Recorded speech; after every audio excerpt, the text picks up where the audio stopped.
This all started for us as a television project. The BBC was about to create a whole series of new television channels. How they were going to be branded was going to be a very important issue. At exactly the same time, Corporate Affairs was looking at the whole visual image of the corporation to see if it was capable of serving all the corporation's needs into the 21st century. Clearly, it made sense for the two projects to become one. This film is a summary of progress to date. Not the full story, but a broad explanation of the vision and the way forward.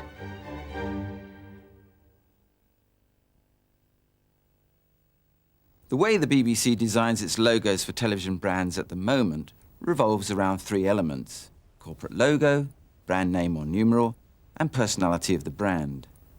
So the reason BBC World uses this typeface is because it reflects the channel's output, news and information. This approach is also used for the radio networks, BBC Radio, a numeral with personality, and finally, frequency. But these aren't the only logos the BBC owns. I know.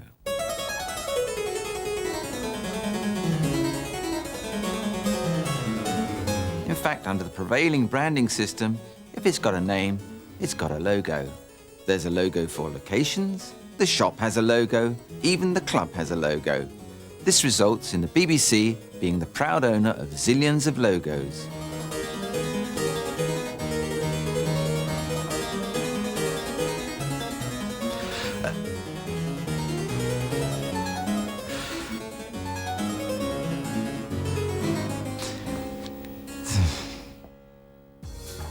With the BBC about to play a leading role in the digital revolution, the team realised that following the existing branding system for all the new BBC channels and services would mean simply adding more and more logos. The problem with zillions of logos for any corporation is that they weaken the core brand. Not only that, but they cost a lot of money, between $2,500 and $6,000 each. At the time we got involved in this project, the BBC was generating about 2 logos a week. Obviously, it was time to call a halt and review the whole process. The first thing we needed to do was to ask the question, what's the most important part of the identity? And obviously, it's these 3 letters. More than anything else, they represent a famous brand. They're associated with quality, integrity, and all the positive values of the organisation. The next stage was to consider the existing brand logo. After all, it focuses on the BBC initials. So what's the problem? Well, actually, there are 4 sets of problems. Firstly, there are the technical problems.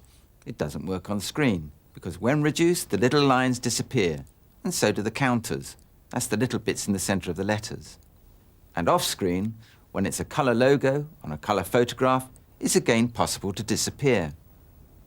There are other technical problems, but these are problems enough. The team also identified strategic design problems.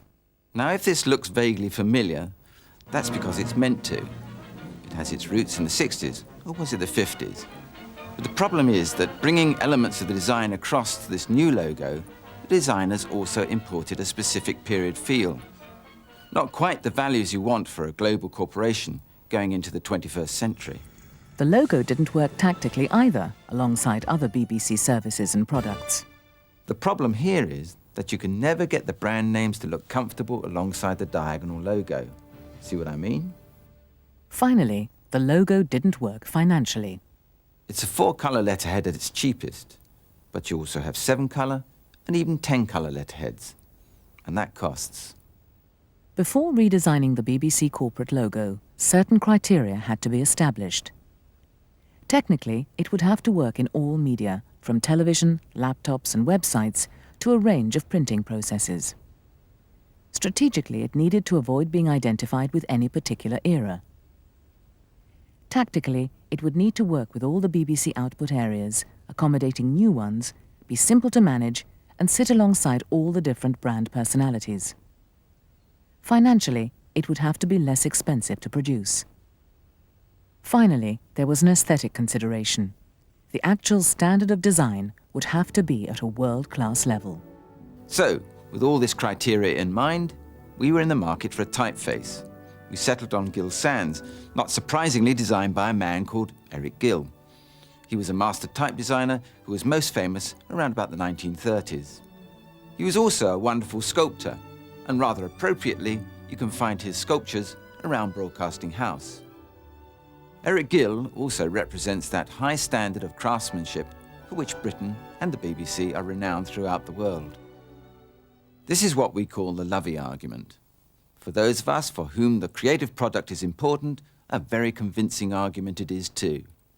But even for the loveliest of the lovies amongst us, the main reason was far more practical. The BBC needed a typeface that was robust and elegant.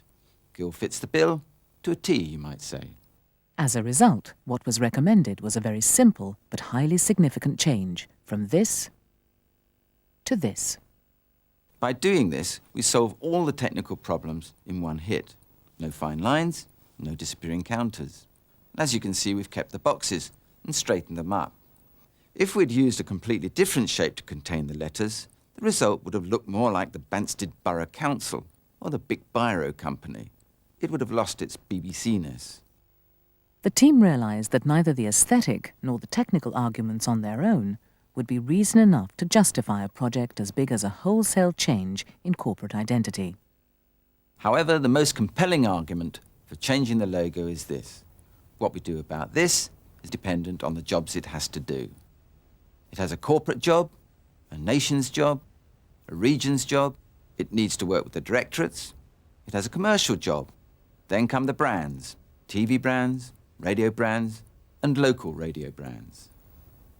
Now, even if you forget the aesthetics for a minute, this system delivers two benefits. One, it all looks like it comes from the same organisation. And two, you can add any name you like to it after the BBC logo. What it doesn't deliver is personality. So for the brands, we need to inject personality another way. When you look at consumer brands, this is precisely how they approach the problem. Levi's is a highly successful and visible consumer brand, which has a series of brand values which it wants to communicate to its target markets. The Levi's logo itself does not communicate all these values. That task is left to the marketing. Like Levi's, we didn't try to put all the personality into the logo, but recognised that each BBC brand would have a property of its own to do that job. In the case of BBC Two, what the audience enjoys are the antics of the Twos, not the logo design. The Twos are famous, they communicate emotionally, and it's through them that people decide what they feel about the channel. So we'll keep the Twos and simply add the BBC Two logo. The other new channels can develop their own properties as required, without destroying the consistency of the corporate identity. The new brand identity also works for all the other on-screen elements, including the dog, the digital on-screen graphic in the top left-hand corner of the screen, program menus, and uses the same type for all channels, centred to accommodate widescreen. All this means two things. Firstly, it means a proportion of all BBC television channels in the future have been designed right now. The use of the logo and the typeface have already been determined. All that needs to be devised is the channel property. The effect of this will be that the channel identities will be considerably cheaper to produce. And the second benefit is that the BBC will have a way of doing television channels. The channel's typography consistent, but all the channel's personalities different. This principle applies to all areas of the BBC, whether TV or radio. The new system also translates into print as a much simpler corporate styling, which delivers an enormous cost saving to the corporation. It also works on books and magazines, on websites and multimedia. In short, on anything that may be part of the BBC both now and in the future.